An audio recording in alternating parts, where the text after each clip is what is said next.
We are now less than a week away from the legislative session, and a bill being proposed is focusing on banning large-capacity gun magazines. The owner here at Los Ranchos Gun Shop took us around his store and showed us a variety of products he sells.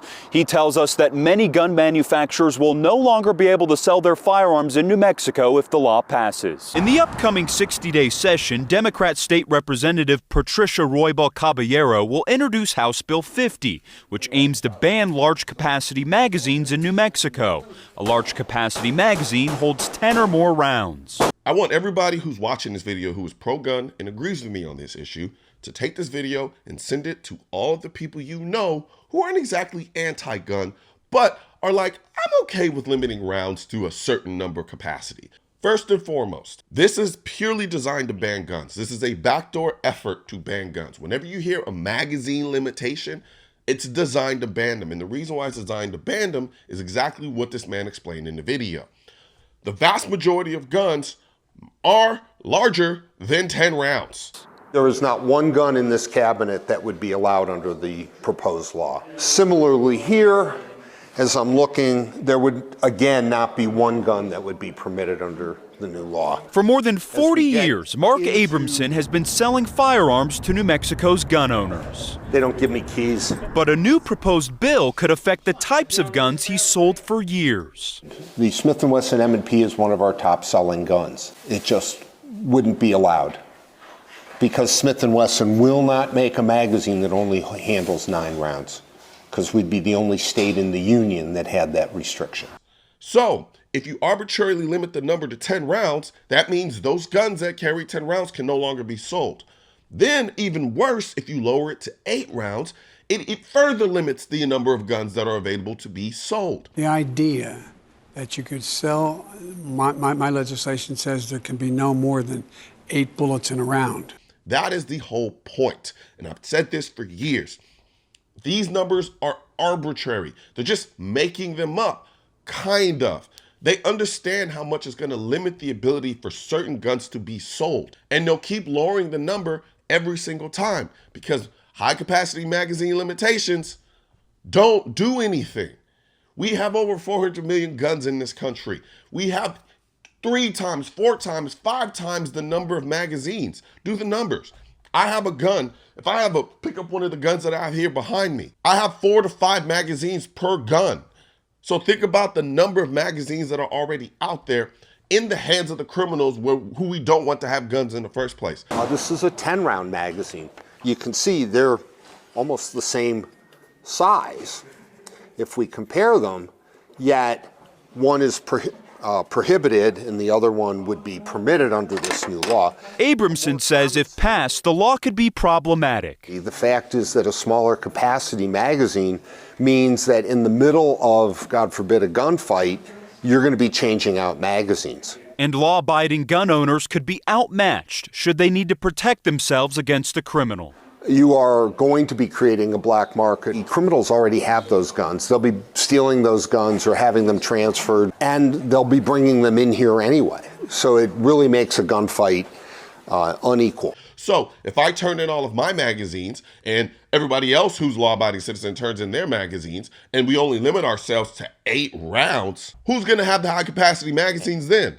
The criminals. This is logic. I'm not saying anything profound.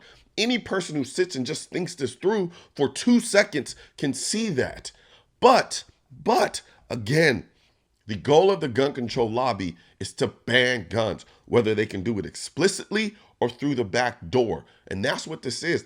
Even the representative who brought this, she's supported by one of the largest anti-gun groups in the country.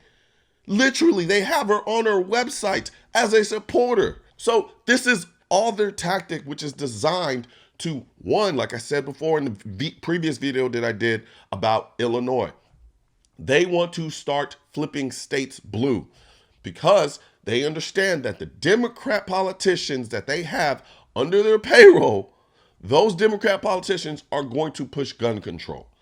It's a very simple plan, and you're watching it happen right before us. I knew once the Supreme Court came down with that decision regarding New York, I knew we were in for some problems because I knew everybody would start to become complacent and feel like, okay, well, we won a major victory, so the war's over. No, it's not. The gun control lobby doesn't care about that. They're going to keep pushing. They're always going to keep pushing because the ultimate goal is control. When your ultimate goal is control, why would you stop? Why would you stop pushing for that? And all they have to do is win once. They don't have to win over and over and over again, just once. And that's what you're seeing here. You're seeing them try to pass these pieces of legislations in these states. Right now, they're starting with the states that are largely controlled by the Democrats. And while they're doing that, they're trying to flip the other states. And once they flip those states, then they'll start passing those gun control laws there too. If we start at 10 and the gun violence stays the way it is, then they'll say, well, we need to lower it even lower. If gun violence drops, they'll say, well, that works, so let's lower it even lower to make violence even drop more. You see how this works? Start at 10, go to 8, then 7, then it's 5, then it's ban guns. I'm not being ridiculous. I'm not being conspiratorial. It's just logic. It's gun control lobby logic. 10 rounds. If violence goes up, well, we need to lower it even more. Violence stays the same, well, we need to lower it even more. If the violence drops, see, it worked. We need to lower it even more. Now you go to 8. That's how all of this works. Simply wanting to do something is easy. Easy. Trying to get to the bottom of the root cause of the issue is hard, but it's the only thing that's actually going to make a difference. And what's not going to make a difference is making law-abiding citizens less capable of defending themselves against criminals who are not going to follow the laws that are put in place to limit law-abiding citizens. All that's going to do is turn us into victims. A mass shooter who decides to go out and want to kill a bunch of people, you think he cares about breaking a law that says he can't have 20 rounds in his magazine? So now when I'm out and about, or when somebody else is out and about in a grocery store and they have a concealed carry gun and they're thinking to themselves, well, I don't want to break the law, so I'm only going to carry 8 rounds. And then when the guy comes in there and starts shooting the place up with his illegal 20-round magazine, this person is stuck with 8 rounds having to contest against somebody with 20 rounds? Doesn't make sense. Because if it did make sense, the cops would have to also be subject to this limitation, but they won't be, because they understand the importance of having the necessary capacity to deal with any threat that arises.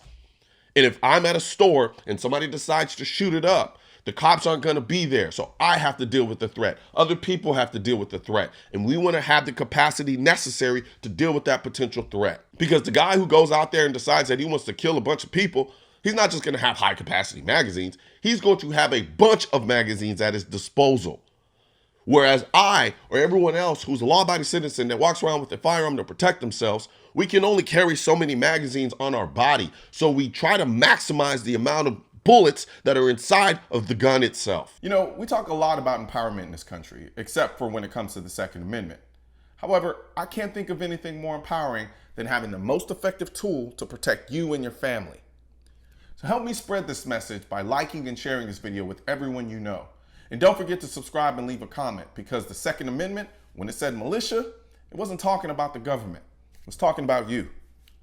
Also, if you want to know where to find the I'm the Militia shirt and merchandise, click the I'm the Militia link in the description section of this video. And don't forget to subscribe to the channel. And most importantly, make sure you hit that bell symbol.